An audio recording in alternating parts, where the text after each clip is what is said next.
Alors permettez-moi de rappeler à nouveau que partager la dissuasion, c'est l'abolir. Le feu nucléaire, degré suprême de la souveraineté, est un absolu.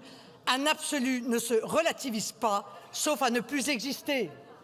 Déclencher le feu nucléaire est indissociable d'une légitimité nationale et populaire, et on ne dissuade un agresseur potentiel qu'en le laissant dans l'incertitude.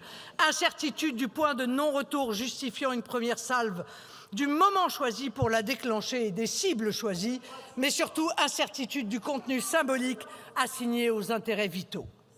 Si nous refusons toute défense européenne, cela n'empêche nullement de lancer des coopérations industrielles avec nos partenaires européens. Surtout, cela n'empêche nullement nos voisins de choisir de s'équiper auprès de la base industrielle de défense française ou européenne, plutôt que de choisir quasiment systématiquement des équipements extra-européens, en particulier américains. Un seul exemple. Combien de pays européens sont équipés de Rafale? Un sur 27.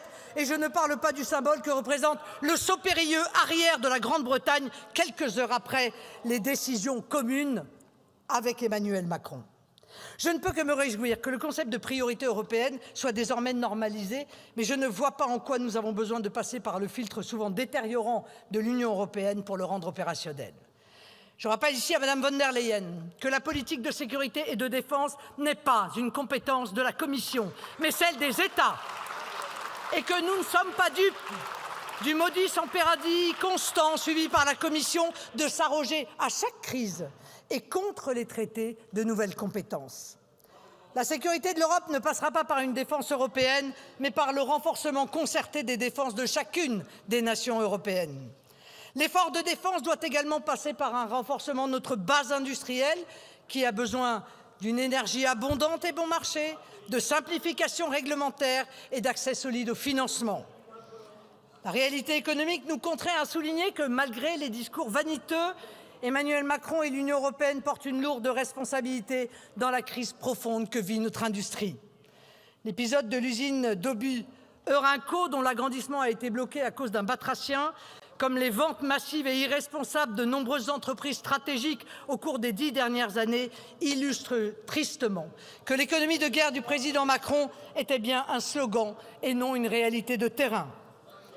Grâce à nos savoir-faire, à nos industries, nous pouvons et même nous devons jouer un rôle important pour garantir la sécurité de l'Europe et demain de l'Ukraine. L'idée présentée il y a quelques jours par Monsieur le ministre des Armées de constituer des stocks d'armes dissuasives pour l'Ukraine me paraît aller dans le bon sens. Cela ne doit bien entendu pas se faire au détriment des armées françaises. De même, un accord sur les matières premières m'apparaît également gagnant-gagnant. En revanche, je considère que l'envoi de troupes françaises combattantes sur le sol ukrainien est une folie. Seule une éventuelle participation à une opération sous mandat casque bleu pourrait être envisageable.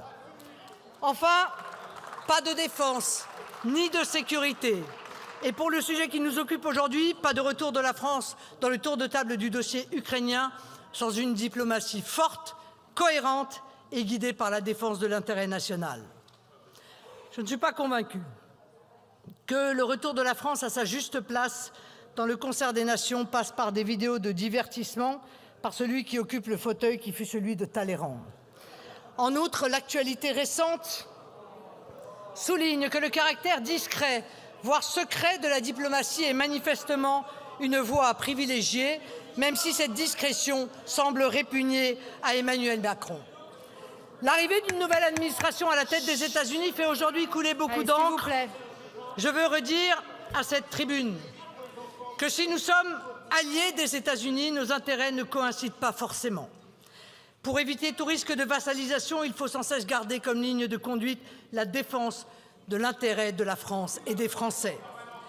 Notre diplomatie, et je conclus, doit ainsi renouer avec ce qui fut sa force, le triptyque indépendance, équidistance, constance, qui donna pendant longtemps à la France cette voix singulière dans le monde, voix que beaucoup de pays, notamment africains, aimeraient entendre à nouveau, voix dont l'objectif doit être encore et toujours la paix.